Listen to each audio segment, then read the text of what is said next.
Hey everybody, how's it going? My name is Will and welcome to Copper Jacket TV. So after what happened at the Supreme Court with Snope and Ocean State, after making us wait for nearly a year to decide what they were going to do with those two cases, watching conference after conference and getting our hopes up and then down and then eventually dashed when they denied both of those cases, there's not really that much confidence left in the Supreme Court. So we have to take every single thing with a grain of salt. However, this is their chance at redemption. There is a new, very big Second Amendment case that was just petitioned to the Supreme Court today that we need to talk about because this affects tens of millions of Americans and what they are allowed to own. So let's get into what's going on.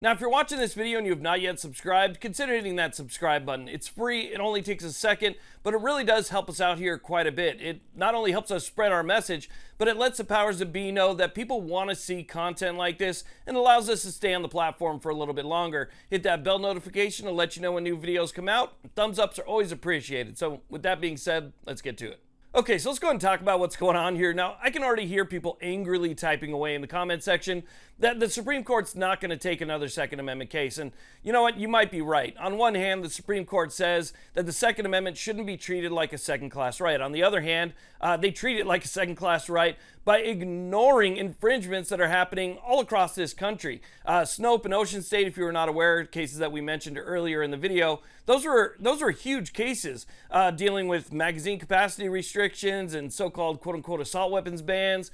They decided to deny both of those cases and allow people's rights to be infringed until something, I guess, better gets up there. I thought Snope was one of the best cases that had ever been before the Supreme Court, but they still denied that. So it is possible that they'll still deny this case. But again, like I said, this is their chance for redemption. So the case that we're talking about today is called McCoy v. ATF. This is a huge case because this challenges the federal ban on 18 to 20-year-olds being able to purchase handguns. Okay, so here's a little backstory on McCoy v. ATF. So this lawsuit was brought by 4 individuals who were at the time between the ages of 18 to 20.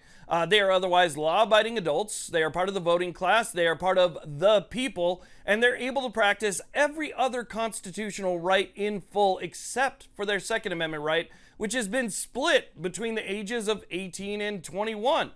They're able to vote. They're able to join the military. They're able to sign contracts and get married. They're able to do everything else except for this one right, which has been rationed out to them. So they decided to file a lawsuit, and in district court, they actually won. The district court agreed that, sure enough, their Second Amendment rights have been infringed on by 922 G1, which is the federal law. And so they overturned it, which was fantastic. But now it goes up to the Fourth Circuit Court of Appeals, which came out with an absolutely nutty opinion saying that, in fact, it does not violate their Second Amendment rights whatsoever. They write here, the question in this case, this is again from the Fourth Circuit, the question in this case is whether 922B1 violates appellee's Second Amendment rights. We hold that it does not. From English common law to America's founding and beyond, our regulatory tradition has permitted restrictions on the sale of firearms to individuals under the age of 21.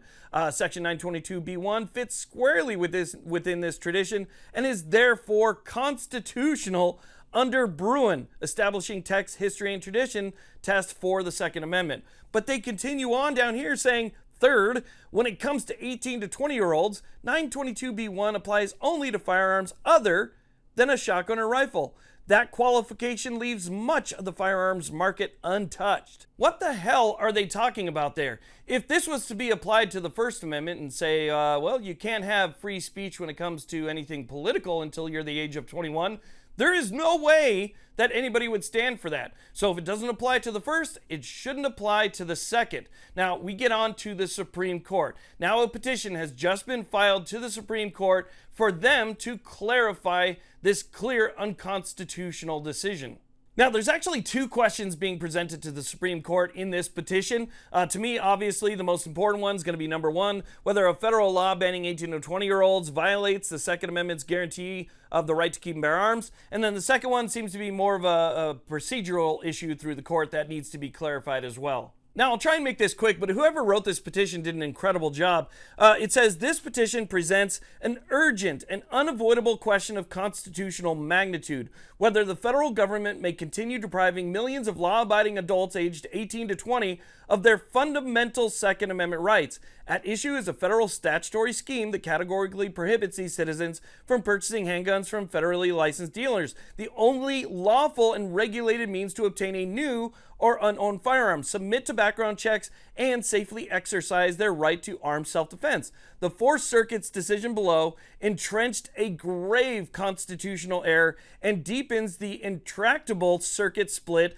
with the Fifth Circuit's holding in Reese v. ATF, which struck down the same federal prohibitions and found them inconsistent with the Second Amendment's text, history, and tradition. Reese recognized what the Constitution compels: the right to keep and bear arms necessarily includes the right to acquire them. Now, if there's any hope for this to be accepted by the Supreme Court, it's going to be that circuit split. You have the Fifth Circuit in Reese saying that they believe the law is unconstitutional and violates Second Amendment rights.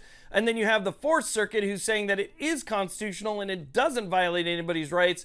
And the Supreme Court does like to fix those circuit splits. So it is possible that that could be the deciding factor for getting this in front of the Supreme Court. But once again, it's another instance of the Second Amendment being treated like a second-class right. And so we can't allow that to stand. I believe the defendants in this case, being the ATF, have 30 days to reply or respond from the date of this petition. So we'll see what happens there, and we'll follow this one very closely. The Supreme Court is currently on summer break. They get a nice summer break. Must be nice.